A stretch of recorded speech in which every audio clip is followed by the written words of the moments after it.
ย่างพารา1,450 บาทใกล้สิหมดโปรแล้วบ่ใกล้สิหมดโปรแล้วลูกค้าเด้อสำหรับผ้าเสื้อพาราฝนตัวราคา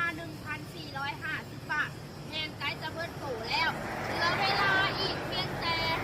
6 มื้อเท่านั้นเนาะลูกค้าเนาะเพราะว่าแม่ค้าจัดโปรให้แต่ช่วงเดือน11เนาะลูกค้าเนาะนี่เลยลูกค้าตัวนี้1,450 บาทตัวนี้เด้อตัว6คูณตัวความหนา15 เซนแม็ก80คูณ2 เมตรเลยว่าได้6คูณคือกันและผู้ใดอยากได้ตัวนี้ 1,650 บาทตัว6คูณตัวหนา20 เซนเด้อลูกค้าเด้อแม่ค้าจะมาแจ้งโปรให้ลูกค้าเนาะว่าเหลือเวลาซื้อเพียงแต่6 มื้อเท่านั้นอันนี้แม่เท่าเกียบเข่านครไก่สอนเด้อลูกค้าเด้อและมาเบิ่งตัวนี้ลูกค้าตัวนี้แม่เท่าเกียบผ้าให้ลูกค้าต่างแขนเด้อลูกค้าเด้อเสื้อหลายลูกค้าต่างแขนจะเอาแต่ตัวหนา20 เซนเนาะตัวหนา20 เซนแม่ค้าให้ราคาเป็นเงินกีบ1,160,000 กีบเด้อลูกค้าเด้อมาทางในนะเครื่องยังคนหลายเลยเด้อลูกค้าเด้อเดี๋ยวแม่ค้าจะมาเอาคนมาเครื่องจะเข้าไปเนาะจะมา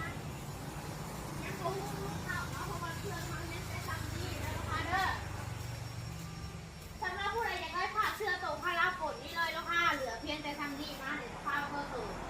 1,000,000กับ20,000 กีบเด้อตัวนี้น่ะตัวที่ความหนา15 เซนเด้อลูกค้าเด้อนี่เลยความหนา15 เซนก็จะประมาณนี้แหละเหลือทำนี่เด้อตัวความหนา15 เซนมื้อนี้เป็นวันที่24เดือน11เหลือเวลาจัดโปรเพียงแต่6 มื้อตัวนี้1,000,000 กีบตัวหนา20 เซนตัวหนา20 เซน1เครื่องฝ่ายเด้อลูกค้าเด้อตัวนี้ตัวหนา20 เซนราคา1,160,000 กีบแต่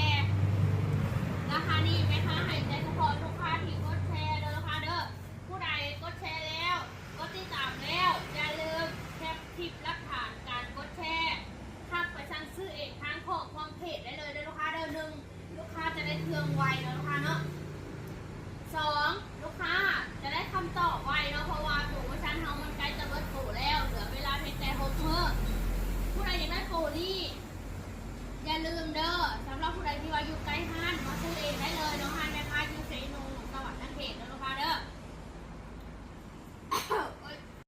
ลูกค้าตั้งแขวงสามารถเก็บเงินปลายทางได้เด้อลูกค้าเด้อแต่ว่าในกรณีเก็บปลายทางเนาะทางห้างเขาจะมีบวกตึงน้อยนึงเด้อลูกค้าเด้อค่าธรรมเนียมเนาะลูกค้าเนาะและโอนก้อนฝาก200,000 กีบเด้อที่เหลือจ่ายกับบริษัทอยู่ปลายทางได้เลยเนาะ